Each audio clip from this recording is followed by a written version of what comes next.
ಎಲ್ಲರಿಗೂ ನಮಸ್ಕಾರ. ಇಂದಿನ ವಿಡಿಯೋದಲ್ಲಿ 2ರಿಂದ 4 ಡಿಕೋಡರ್ ಅನ್ನು ಹೇಗೆ ನಿರ್ಮಿಸುವುದು ಮತ್ತು ಪರೀಕ್ಷಿಸುವುದು ಎಂಬುದನ್ನು ಕಲಿಯೋಣ. ಸುಲಭವಾಗಿ ಅರ್ಥ ಮಾಡಿಕೊಳ್ಳಲು ವಿಡಿಯೋವನ್ನು 2 ಭಾಗಗಳಾಗಿ ಸ್ಪ್ಲಿಟ್ ಮಾಡಲಾಗಿದೆ. ಭಾಗ 1 IC 74LH08 IC 74LH04 pin ವಿವರಗಳನ್ನು ಒಳಗೊಂಡಿರುತ್ತದೆ. ಪಿನ್ ನಂಬರ್ಸ್ ಗುರುತಿಸುವುದು ಹೇಗೆ, ಬ್ರೆಡ್ ಬೋರ್ಡ್ನಲ್ಲಿ ಐಸಿಗಳನ್ನು ಸರಿಪಡಿಸುವುದು ಮತ್ತು ನಂತರ ಭಾಗ 2ರಲ್ಲಿ ಉದ್ದೇಶದ ಮುಂದಿನ ಭಾಗವನ್ನು ಪೂರೈಸುವುದು. ಈ ವಿಡಿಯೋದ ಕೊನೆಯಲ್ಲಿ ನಿಮಗೆ ಸಾಧ್ಯವಾಗುತ್ತದೆ. ಆ್ಯಂಡ್ ಅನ್ನು ಬಳಸಿಕೊಂಡು 2 to 4 ಡಿಕೋಡರ್ ಅನ್ನು ಕನ್ಸ್ಟ್ರಕ್ಟ್ ಮಾಡುವುದು ಮತ್ತು ಟೆಸ್ಟ್ ಮಾಡುವುದು, ಗೇಟ್ಗಳಲ್ಲ ಮತ್ತು ಟ್ರುತ್ ಟೇಬಲ್ ಪರಿಶೀಲಿಸಿ. ಇದನ್ನು ಪ್ರಾಯೋಗಿಕವಾಗಿ ಮಾಡಲು ಟೂಲ್ಸ್, ಇಕ್ವಿಪ್ಮೆಂಟ್ ಅಂಡ್ ಮೆಟೀರಿಯಲ್ಸ್ ಅನ್ನು ಸಂಗ್ರಹಿಸೋಣ. Digital trainer kit, IC 74LH04, IC 74LH08, connecting wires, magnifying lens. ನಾವು 2 to 4 ಡಿಕೋಡರ್ಗಳನ್ನು ಸಿಂಪಲ್ ಟರ್ಮ್ಸ್ಗಳಲ್ಲಿ ಚರ್ಚಿಸೋಣ. 2 to 4 ಡಿಕೋಡರ್ ಡಿಜಿಟಲ್ ಸರ್ಕ್ಯೂಟ್ ಆಗಿದ್ದು ಅದು 2 ಇನ್ಪುಟ್ ಸಿಗ್ನಲ್ಗಳನ್ನು ತೆಗೆದುಕೊಳ್ಳುತ್ತದೆ ಮತ್ತು 4 ಔಟ್ಪುಟ್ ಸಿಗ್ನಲ್ಗಳನ್ನು ಉತ್ಪಾದಿಸುತ್ತದೆ. ಇನ್ಪುಟ್ ಸಿಗ್ನಲ್ಗಳ ಸಂಯೋಜನೆಯ ಆಧಾರದ ಮೇಲೆ ಮಲ್ಟಿಪಲ್ ಔಟ್ಪುಟ್ ಲೈನ್ಗಳಲ್ಲಿ ಒಂದನ್ನು ಸಕ್ರಿಯಗೊಳಿಸುವುದು ಡಿಕೋಡರ್ನ ಹಿಂದಿನ ಮೂಲ ಕಲ್ಪನೆಯಾಗಿದೆ. ಒಳಹರಿವು ಮತ್ತು ಔಟ್ಪುಟ್ಗಳು. ಇನ್ಪುಟ್ಗಳು 2 to 4 ಡಿಕೋಡರ್ 2 ಇನ್ಪುಟ್ ಲೈನ್ಗಳನ್ನು ಹೊಂದಿದೆ. ಸಾಮಾನ್ಯವಾಗಿ ಎ ಮತ್ತು ಬಿ ಎಂದು ಲೇಬಲ್ ಮಾಡಲಾಗುತ್ತದೆ. ಈ ಇನ್ಪುಟ್ ಲೈನ್ಗಳು 4 ಸಂಭವನೀಯ ಸಂಯೋಜನೆಗಳಲ್ಲಿ ಒಂದಾಗಿರಬಹುದು: 00, 01, 10 ಅಥವಾ 11. ಔಟ್ಪುಟ್ಗಳು Y0, Y1, Y2 ಮತ್ತು Y3. ಡಿಕೋಡರ್ 4 ಔಟ್ಪುಟ್ ಲೈನ್ಗಳನ್ನು ಹೊಂದಿದೆ. ಸಾಮಾನ್ಯವಾಗಿ Y0, Y1, Y2 ಮತ್ತು Y3 ಎಂದು ಲೇಬಲ್ ಮಾಡಲಾಗುತ್ತದೆ. A = 0 ಮತ್ತು B = 1 ಎಂದು ಹೇಳೋಣ. ಟ್ರುತ್ ಟೇಬಲ್ ಪ್ರಕಾರ Y1 ಅನ್ನು ಸಕ್ರಿಯಗೊಳಿಸಲಾಗುತ್ತದೆ ಮತ್ತು ಇತರ ಔಟ್ಪುಟ್ ಲೈನ್ಗಳು Y0, Y2 ಮತ್ತು Y3 ಇನ್ಆಕ್ಟಿವ್ ಆಗಿರುತ್ತವೆ. ಬೈನರಿ ಇನ್ಪುಟ್ ಸಂಯೋಜನೆಯ ಆಧಾರದ ಮೇಲೆ ಡಿಕೋಡರ್ ಅಥವಾ ಔಟ್ಪುಟ್ ಲೈನ್ಗಳಲ್ಲಿ ಒಂದನ್ನು ಆಕ್ಟಿವೇಟೆಡ್ ಮಾಡಲಾಗುತ್ತದೆ. ಉದಾಹರಣೆಗೆ A = 0 ಮತ್ತು B = 0, 00 ಆಗ Y0 ಅನ್ನು ಆಕ್ಟಿವೇಟೆಡ್ ಮಾಡಲಾಗುತ್ತದೆ. A = 0 ಮತ್ತು B = 1, 01 ಆಗ Y2 ಅನ್ನು ಆಕ್ಟಿವೇಟೆಡ್ ಮಾಡಲಾಗುತ್ತದೆ. A = 1 ಮತ್ತು B = 0, 10 ಆಗಿದ್ದರೆ Y2 ಅನ್ನು ಆಕ್ಟಿವೇಟೆಡ್ ಮಾಡಲಾಗುತ್ತದೆ. A = 1 ಮತ್ತು B = 1, 11 ಆಗ Y3 ಅನ್ನು ಆಕ್ಟಿವೇಟೆಡ್ ಮಾಡಲಾಗುತ್ತದೆ. ನಾವು ಐಸಿ 74LH08 ಮತ್ತು ಐಸಿ 74LH04 ನ ಪಿನ್ ವಿವರಗಳನ್ನು ಚರ್ಚಿಸೋಣ. ಐಸಿ 74LH08 ಕ್ವಾಡ್ 2 ಇನ್ಪುಟ್ ಮತ್ತು ಗೇಟ್ ಆಗಿದೆ, ಅಂದರೆ ಇದು 4 ಇಂಡಿಪೆಂಡೆಂಟ್ ಮತ್ತು ಗೇಟ್ಗಳನ್ನು ಒಳಗೊಂಡಿರುತ್ತದೆ. ಪ್ರತಿಯೊಂದು 2 ಇನ್ಪುಟ್ಗಳು ಮತ್ತು 1 ಔಟ್ಪುಟ್ ಅನ್ನು ಹೊಂದಿರುತ್ತದೆ. ಆ್ಯಂಡ್ ಗೇಟ್ ಔಟ್ಪುಟ್ Y ಹೆಚ್ಚಾಗಿರುತ್ತದೆ 1.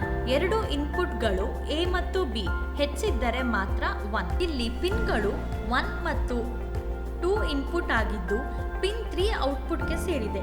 ಪಿನ್ ರೇಖಾಚಿತ್ರದಲ್ಲಿ ತೋರಿಸಿರುವಂತೆ ಇದು ಇಂಡಿಪೆಂಡೆಂಟ್ ಮತ್ತು ಗೇಟ್ ಲಾಜಿಕ್ ಅನ್ನು ರೂಪಿಸುತ್ತದೆ. ಅದೇ ರೀತಿಯಲ್ಲಿ ಪಿನ್ಗಳು 4, 5, 6 ಒಂದು ಇಂಡಿಪೆಂಡೆಂಟ್ ಮತ್ತು ಗೇಟ್ ಅನ್ನು ರೂಪಿಸುತ್ತದೆ. ಪಿನ್ಗಳು 10, 9 ಮತ್ತು 8 ಮತ್ತೊಂದು ಇಂಡಿಪೆಂಡೆಂಟ್ ಮತ್ತು ಗೇಟ್ ಲಾಜಿಕ್ ಅನ್ನು ರೂಪಿಸುತ್ತದೆ ಮತ್ತು ಪಿನ್ಗಳು 13, 12 ಮತ್ತು 11 ಮತ್ತೊಂದು ಇಂಡಿಪೆಂಡೆಂಟ್ ಮತ್ತು ಗೇಟ್ ಲಾಜಿಕ್ ಅನ್ನು ರೂಪಿಸುತ್ತವೆ.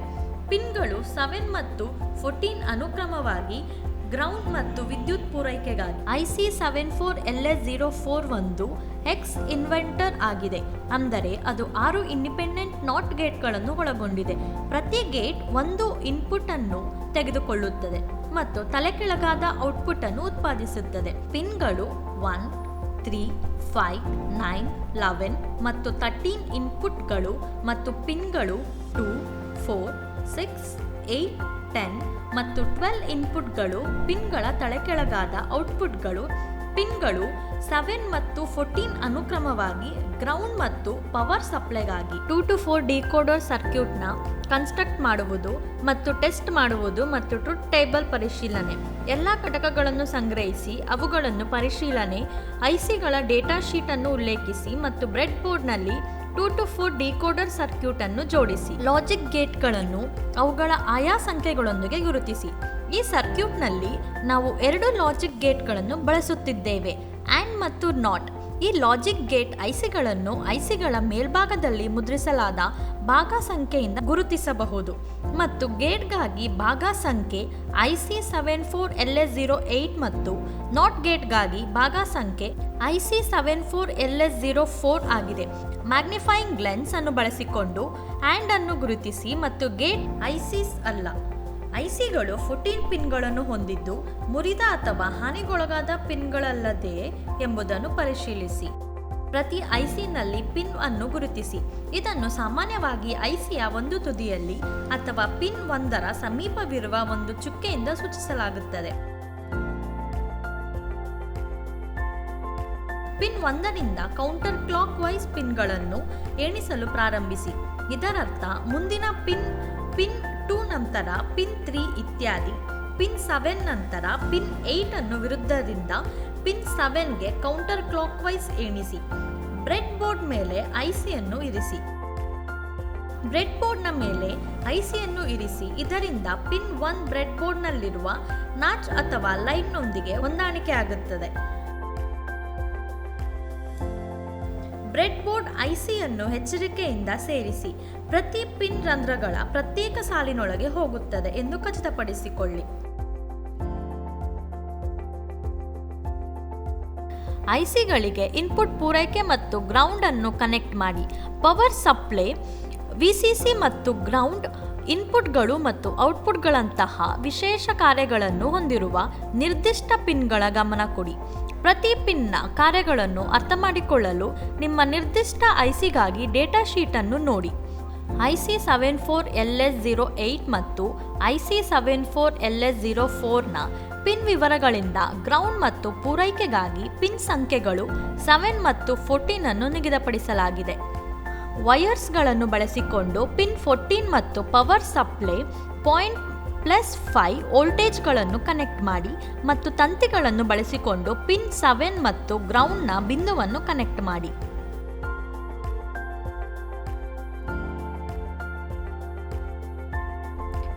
ಈ ವಿಡಿಯೋದಲ್ಲಿ ನಾವು IC74LS08, IC74LS04ನ ಪಿನ್ ವಿವರಗಳನ್ನು ಮತ್ತು ಪಿನ್ ನಂಬರ್ಸ್ಗಳನ್ನು ಗುರುತಿಸುವುದು ಮತ್ತು ಬ್ರೆಡ್ ಬೋರ್ಡ್ನಲ್ಲಿ ಐಸಿಗಳನ್ನು ಹೇಗೆ ಸರಿಪಡಿಸುವುದು ಎಂಬುದರ ಕುರಿತು ಚರ್ಚಿಸಿದ್ದೇವೆ.